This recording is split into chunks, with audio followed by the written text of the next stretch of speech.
और भी ज्यादा important question, what are the reasons कि भाई साहब ऐसा क्यों कि initially TP increases at an increasing rate, then it increases at a diminishing rate and then it starts falling? Sir because initially MP is increasing, तो TP increase. अरे नहीं, वो तो एक ही बात है, एमपी बढ़ रहा है तो टीपी तो मैथमेटिकली इंक्रीजिंग रेट पे बढ़ेगा। तो फिर ये बताओ कि एमपी क्यों बढ़ रहा है? Why is MP initially increasing then MP is falling? मतलब ऐसा क्यों हो रहा है कि MP represents your productivity, MP marginal product आपकी एफिशिएंसी बता रहा है।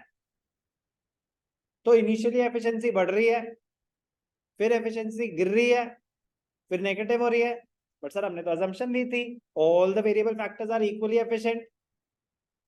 फर्म की किसकी एमपी किसकी एफिशिएंसी रिप्रेजेंट कर रहा है? फर्म मतलब प्रोडक्शन फर्म की collective efficiency. Individually all the variable factors are equally efficient. आप बहुत एफिशिएंट हो, आप बहुत एफिशिएंट हो, बट आप दोनों को एक साथ काम पे लगा दिया जाए तो जरूरी नहीं है कि एफिशिएंसी डबल हो जाएगी। ऐसा हो सकता है गप्पों में लग गए, हो सकता है कि नहीं हो सकता। तो प्रोडक्शन फंक्शन फर्म की एफिशिएंसी, एमपी फर्म की एफिशिएंसी बता रहा है ओवरऑल। तो इनिशियली एफिशिएंसी बढ़ी थी। कहानी याद है? कपड़े सिल रहे थे हम, बुटीक था हमारा, किस किस को याद है? हाथ उठाएं। आपसे पूछूंगा पूरी कहानी, याद नहीं है तो बोल दो याद नहीं है। आपको याद नहीं है तो ढंग से हाथ उठाओ। ये कैसा था कि मैंने तो नहीं उठाया था, अपने आप उठाता वो। भाई साहब हेलो, हाथ उठा रहे हो कि नहीं उठा रहे? हाँ तो चलो बताओ क्या थी कहानी शॉर्ट में, फिर मिलेंगे। चलो सबको कहानी याद आ गई। जिनको याद नहीं आई वो प्लीज उस रिकॉर्डिंग को आराम से देखना, क्योंकि डिटेल में समझ आना चाहिए कि बिहेवियर चेंज कैसे हो रहा है मार्जिनल प्रोडक्ट का, क्यों हो रहा है। रीजंस तो technically these are the reasons, ये हैं रीजंस कि ऐसा क्यों हो रहा है। ऐसा क्यों हो रहा है कि initially TP increases at an increasing rate. First phase की बात करते हैं, इंक्रीजिंग रिटर्न्स क्यों होती हैं? Better utilization of the fix factor. एक लैंड है, एक अकेला लेबर, उसका ज्यादा फायदा ही नहीं उठा पा रहा। कैसे ज्यादा फायदा नहीं उठा पा रहा? अरे स्टिचिंग भी वही कर रहा है, कस्टमर भी वही अटेंड कर रहा है, मार्केट भी वही जा रहा है, तो कितने टाइम तो मतलब बंद रहती है दुकान क्योंकि वो बाहर है। कितने टाइम प्रोडक्शन बंद रहती है क्योंकि वो कस्टमर को अटेंड कर रहा है। तो फिक्स फैक्टर का मैक्सिमम बेनिफिट अवेल नहीं कर पा रहा। So as we employ more and more units of the variable factor, better utilization of the fixed factor takes place. In the first phase, the supply of fixed factor is too large. इतना बड़ा room, एक अकेला इंसान, whereas variable factors are too few. So fixed factor is not fully utilized initially. When variable factors are increased and combined with the fixed factor is better utilized and output increases at an increasing rate.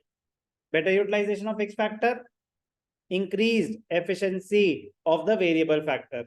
आप सिर्फ stitching करोगे या stitching भी आप करोगे, market भी आप जाओगे, कस्टमर भी आप हैंडल करोगे, तो आपकी एफिशिएंसी कब ज्यादा होगी? जब आप सब कुछ कर रहे हो या एक चीज पे फोकस कर रहे हो? एक चीज पे फोकस कर रहे हो, स्पेशलाइजेशन ऑफ लेबर इसी को कहते हैं। when variable factors are increased and combined with the fixed factor, the former, the labor variable factor is utilized in a more efficient manner. At the same time, greater cooperation and high degree of specialization between the different units of variable factor happens due to the division of labor. Due to division of labor. So division of work से क्या होता है? Specialization of workforce, which increases the efficiency of the variable factors. कोई doubt? Indivisibility of the fix factor. तो sir अकेले हो तो room को पूरा मत यूज करो, 1/5 यूज कर लो। Fix factor is indivisible, one piece of land, इसका 1/4 1/3 हाफ नहीं हो सकता। 1 unit of fix factor indivisible है। इंडिविजिबल है कि भाई साहब एक रूम आपने रेंट पे लिया ना, तो रेंट सेम ही रहेगा। ये नहीं कि मैं अकेला हूं, मैं मार्केट जा रहा हूं, अभी नहीं दूंगा रेंट में, 2 घंटे का काटो। नहीं भाई, 1 महीने का रेंट फिक्स रहेगा, आप अकेले काम करें या 10 लेबर काम करें, रूम साइज उतना ही रहेगा। इंडिविजिबल है fix factor. Generally, the fixed factors which are combined with the variable factor are indivisible. Such factors cannot be divided into smaller units. Once an investment is made in the indivisible fixed factor, then addition of more and more units of variable factor improves the utilization of fixed factor. Better utilization, first point is related. The increasing returns apply as long as optimum level of combination between the variable and fixed factor is achieved. When NP is maximum, होता है optimum level, होता है optimum level. उसके बाद marginal product गिरनी शुरू हो जाती है. Phase 1, reasons पता होने चाहिए increasing returns के. Better utilization of fixed factor, increased cooperation की वजह से specialization of labor and increase in efficiency of the variable factor. Third, indivisibility of the fixed factor. तो indivisibility मतलब इनिशियली आपको फिक्स फैक्टर पूरा ही लेना पड़ेगा. तो जैसे जैसे लेबर और हायर होगी तो आप फिक्स फैक्टर को बेटर यूज कर पाएंगे. तो फर्स्ट और थर्ड पॉइंट इंटर रिलेटेड है बट दो अलग पॉइंट्स है, हेडिंग अलग है. Clear? Reasons behind phase 1. Sandeep Garg ने इसको 3 पार्ट्स में डिवाइड करा है. इंक्रीजिंग रिटर्न्स अलग, डिमिनिशिंग रिटर्न्स अलग, नेगेटिव रिटर्न्स अलग. तो जिनके, अब मैं स्पेसिफिकली बता रहा हूँ, लॉ सबका सेम है, assumption सबकी सेम है, मतलब जो है वो कवर्ड है. रीजंस अलग से थियोरेटिकल क्वेश्चन. उसमें क्या हो रहा है, संदीप गर्ग 3 फेजेस में डिवाइड कर रहा है और जैन और 2 में ही कर रहा है. इंक्रीजिंग और डिक्रीजिंग का एक्सप्लेनेशन दे रहे हैं. तो जिनके स्कूल में संदीप गर्ग है वो तीनों फेजेस के रीजंस याद करेंगे, जिनके जैन और है वो 2 ही याद करेंगे. दोनों मैंने इसमें दे रखे हैं. जहां ज्यादा ड्रास्टिक चेंज होगा ना वहां मैं खुद ही आपको सेग्रीगेशन करके दे दूंगा. चलो, reasons behind diminishing return. But law change कैसे होता है? लॉ चेंज नहीं हो रहा, उसकी माइनर इंटरप्रिटेशन उन्होंने और ज्यादा डिवाइड कर दी. डिमिनिशिंग कह रहे गिरनी क्यों शुरू हो गई हमारी productivity, marginal product. Diminishing returns phase 2 होता है. फेज 2 में क्या होता है, मार्जिनल प्रोडक्ट गिर रही है, गिरनी शुरू हो गई. इनिशियली बढ़ रही थी, अब गिरनी शुरू हो गई. As long as it is positive, TP will increase at a diminishing rate. Optimum combination of the factors. Correct? Among the different combinations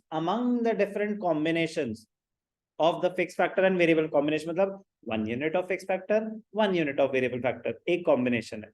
1 unit of fixed factor, 2 units of variable factor, एक combination है. तो among the various combinations between the variable and the fixed factor, there is one optimum combination at which the total product is maximum. ये भी interpretation different है, क्योंकि marginal productivity maximum कब होती है, जब marginal product maximum है. उसके बाद marginal product गिरनी शुरू हो जाती है. संदीप गर्ग कहता है कि when TP is maximum. After making the optimum use of fixed factor, the marginal return of the variable factor begins to diminish. अब खुद सोचो मतलब क्या, इसलिए मैंने मतलब यहाँ मुझे क्यों लिखना पड़ा, क्योंकि थोड़ी सी कॉन्ट्रडिक्टिंग बात कह दी. कैसे दिखाता हूं आपको कैसे. ये एमपी,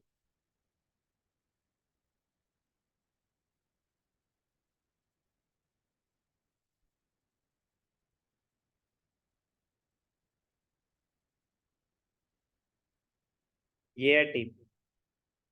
ये होती है ऑप्टिमम कॉम्बिनेशन. ये होती है सर, लेकिन in which stage would a rational producer operate? Phase 2. Yes, वो अलग चीज है. प्रोडक्टिविटी और प्रॉफिटेबिलिटी दो अलग चीज है. प्रोडक्टिविटी और प्रॉफिटेबिलिटी दो अलग चीज है. एक और लेबर हायर करके उतना बेनिफिट नहीं हो रहा. बेनिफिट तो हो रहा है, उतना नहीं हो रहा. 1 रुपए का हो रहा है, हाँ हो रहा है, कह रहे हायर करो. Profit maximization. But productivity maximum कहाँ है? जहां एमपी मैक्सिमम है. Total production maximum, productivity maximum. क्या सेम बात होती है? कैसे हो सकती है? प्रोडक्टिविटी एफिशिएंसी है, प्रोडक्शन आउटपुट इन यूनिट्स है. टीपी मैक्सिमम नॉट नेसेसरी आपकी एफिशिएंसी मैक्सिमम. एमपी मैक्सिमम आपकी एफिशिएंसी मैक्सिमम. ओके, तो टेक्निकली ये बुक में टीपी ही है. टेक्निकली यहाँ पे क्या होना चाहिए था, अब मतलब उनके लिए तो बोलना ओहो एरर हो गया हमसे, बट लॉजिक पे जाएं तो हाँ जी हुआ है. क्यों? नेक्स्ट लाइन में वो क्या बोल रहे हैं, ध्यान से सुनना. among the optimum combination, there is one combination, among the various combinations, there is one combination which is considered as the optimum, best, at which, let us read for once, MP is maximum. After making optimum use of fixed factor, marginal return of the variable factor diminishes. तो किसकी बात हो रही है? Marginal return की बात हो रही है ना, तो एमपी की बात हो रही है। समझ आई बात कि वहां टीपी या एमपी, तो ये टीपी नहीं, MP makes more sense here, MP makes more sense here. ये है ऑप्टिमम। यहाँ पे भी क्या हुआ, इंक्रीज्ड एफिशिएंसी, यहाँ पे खुद बोल रहा था increasing return applies, as increasing returns apply as long as optimum combination is achieved, तब तक इंक्रीजिंग रिटर्न हो रहा है। तो मतलब उसके बाद फेज 2 स्टार्ट हो रहा है। समझ आ रहा है मैं क्या कहना चाहता हूं? कह दिया जो कहना। तो ऑप्टिमम कॉम्बिनेशन क्या है? Where MP is maximum. So now diminishing returns set in because you are operating beyond the optimum combination. Optimum combination had already been achieved. Sir रुक जाते फिर, रुक जाते, ऑप्टिमम कॉम्बिनेशन आ गई थी, मार्जिनल प्रोडक्ट तो गिरनी शुरू हो गई, अभी भी क्यों ऑपरेट कर रहे हो?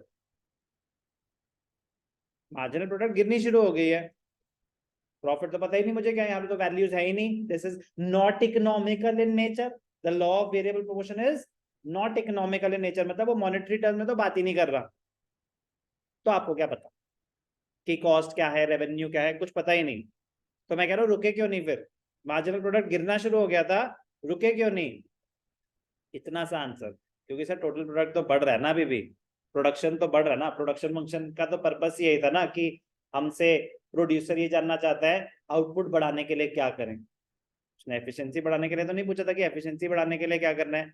प्रोडक्शन फंक्शन तो relationship between various inputs and the resultant output है, वो तो हमसे ये पूछना था कि आउटपुट कैसे बढ़ाया जा सकता है, तो हमने कहा और इनपुट्स हायर करके।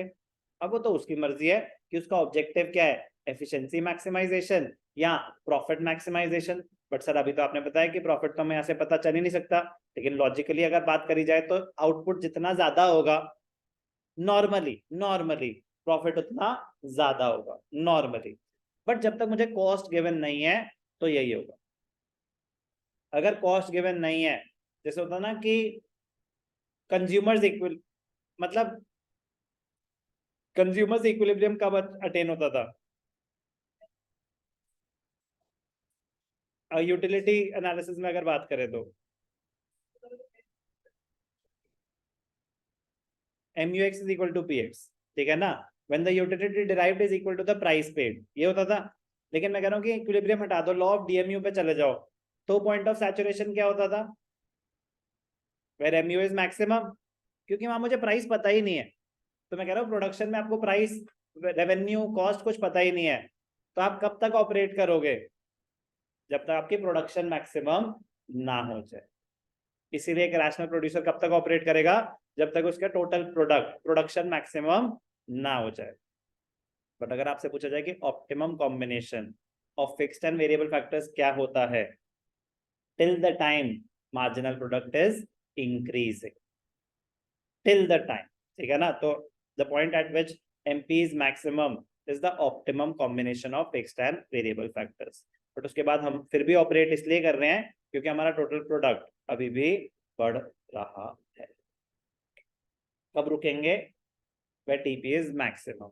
फेज 3 में एक रैशनल प्रोड्यूसर ऑपरेट नहीं करना चाहेगा। Over utilization of fix factor, diminishing returns क्यों हुई? Over utilization of fix factor, कि फिक्स फैक्टर तो उतना ही था और वेरिएबल फैक्टर और के चक्कर में as we keep increasing the variable factor, eventually a position comes when the fixed factor has its limits and starts yielding diminishing returns, imperfect substitutes। हम वेरिएबल फैक्टर हायर ही क्यों कर रहे थे? हम प्रोडक्शन बढ़ाना चाहते हैं, तो डिमांड फॉर इनपुट्स, तो जो लेबर थी वो सब्स्टिट्यूट कर रही थी ओवरऑल डिमांड को, लेकिन एक टाइम के बाद डिमांड फॉर इनपुट्स में थी demand for land. Now the variable factors cannot substitute the demand for land after a point of time.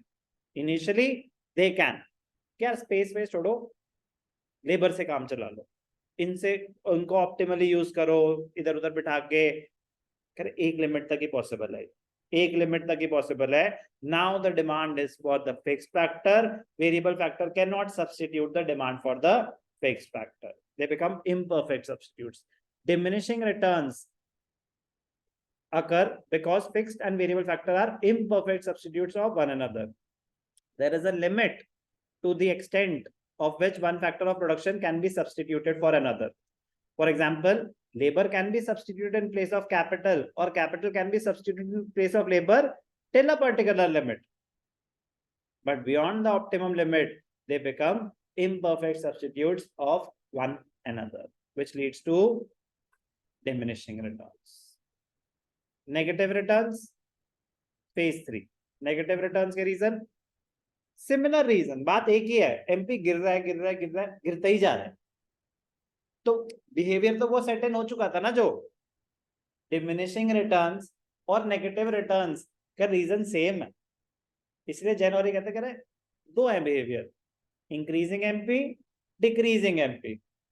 Negative भी तो डिक्रीजिंग एमपी है, आप रुके नहीं, वो और गिरता रहा, बिहेवियर सेम है. तो इसलिए मैं कह रहा हूं कि वो कोई अजीब बात नहीं कर रहा, वो कह रहा है बिहेवियर दो ही है. एमपी का देखा जाए तो एमपी बढ़ रहा है, एमपी गिर रहा है, मैथमेटिकली नेगेटिव हो रहा है, लेकिन रीजन सेम है, सिमिलर है. अब संजीव सर ने 3 फेज के रीजन दिए, तो उन्होंने थोड़े से टर्म्स अलग यूज करने पड़े, बात सेम ही हो रही है.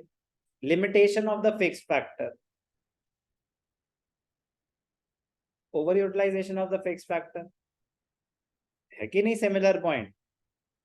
The negative returns because some factors of production are fixed in nature which can not be increased with increase in variable factors. मतलब जबरदस्ती का रीजन है ना, कोई नई बात नहीं बता रहा, कह रहे फिक्स फैक्टर आप बढ़ा नहीं सकते, तो अब आप variable factor high, over utilization नहीं है ये, ओवर यूटिलाइजेशन नहीं है ये. Poor coordination between the variable and fix factor. Sir division of work हो रही थी, अरे काम इतने से ही है, जगह इतनी सी है, कितने लोगों में डिवाइड कर लोगे फिर. अब सेम काम को अगर 3 लोग कर रहे हैं तो क्या होगा, तू कर ले तू कर ले, मेरा मन नहीं कर रहा, मैं बीमार हूं. लेकिन एक बंदे को एक ही काम असाइन था, तो उसके पास ऑप्शन नहीं है कि वो किसी और को शिफ्ट कर दे वो रिस्पॉन्सिबिलिटी. भाई साहब आप अकाउंट्स के पेपर बनाओगे, आप इकोनॉमिक्स के बनाओगे, आपको सिर्फ अकाउंट्स आता है, आपको सिर्फ इकोनॉमिक्स आता है, लेकिन दोनों ही अकाउंट्स के बना रहे हैं. सर इसको बोल दो, सर ये तो कुछ करता नहीं है. पुअर कोऑर्डिनेशन हो जाती है अगर सेम काम मल्टीपल लोगों को दे दिया जाए. Chances of poor coordination rise when variable factor becomes to excessive in relation to the fixed factor, then they obstruct each other, it leads to poor coordination. तो जो फर्स्ट फेज की advantage थी कि better utilization, increase in efficiency, कह रहा अगर आप रुकेंगे नहीं और वेरिएबल फैक्टर पे हायर करे जाएंगे तो वही अब पुअर कोऑर्डिनेशन हो जाएगी. समझ आएगी बात. As a result total output falls instead of rising. यही जो ऊपर इंक्रीज इन एफिशिएंसी था, पुअर कोऑर्डिनेशन की वजह से डिक्रीज इन एफिशिएंसी हो जाएगा. With continuous increase in the variable factor, the advantages of specialization and division of labor start diminishing.